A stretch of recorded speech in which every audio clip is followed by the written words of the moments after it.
তিনি বাড়ি ফিরলেন, কিন্তু সশরীরে সজ্ঞানে নয়, কফিনবন্দি হয়ে। আমরা এই মুহূর্তে রয়েছি বৈষ্ণবঘাটাতে। বিতান অধিকারী, যার 40 বছর বয়স, স্ত্রী এবং একমাত্র সন্তানকে নিয়ে তিনি কাশ্মীরে বেড়াতে গিয়েছিলেন গত 16ই এপ্রিল। 24শে এপ্রিল বৃহস্পতিবার তার কলকাতায় ফিরে আসার কথা ছিল।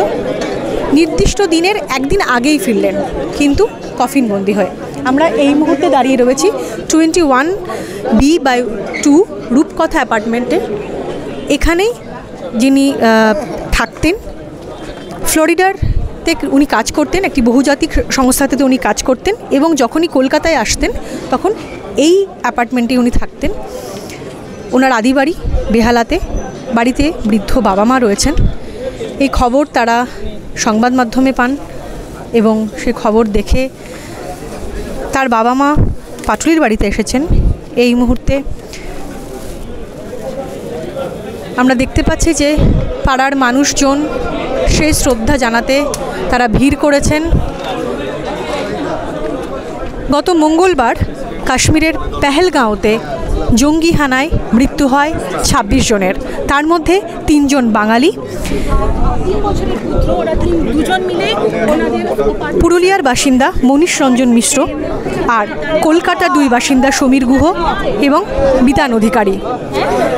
বিতান একটি বহুজাতিক সংস্থাতে চাকরি করতেন, দীর্ঘদিন ফ্লোরিডাতে থাকতেন। প্রত্যেক বছর হয়তো বাড়িতে আসা হতো না, যেমন তার পরিবার সূত্রে আমরা জানতে পেরেছি। মা বাবার দেখভাল করতেন।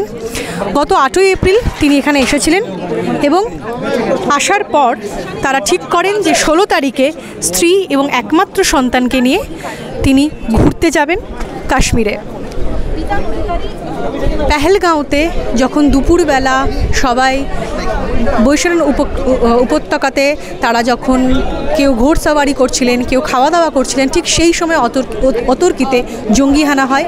সেনার পোশাকে 4-5 জন আসে এবং বেছে বেছে তাদেরকে নাম জিজ্ঞেস করা হয়, ধর্মও জিজ্ঞেস করা হয় এবং নির্দিষ্ট ধর্ম জেনেই তাদেরকে গুলি তুলে ঝাঁঝরা করে দেওয়া হয়।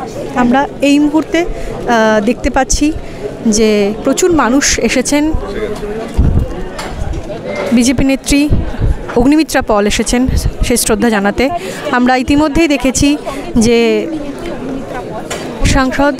তৃণমূলের সাংসদ সায়নী ঘোষ এসেছিলেন, তপন দাশগুপ্তকে আমরা দেখতে পেয়েছি, এবং এই মুহূর্তে গোটা পাড়াতে শোকের ছায়া, থমথমে পরিবেশ। বিতানকে দেখতে সাধারণ মানুষ ভিড় জমিয়েছেন।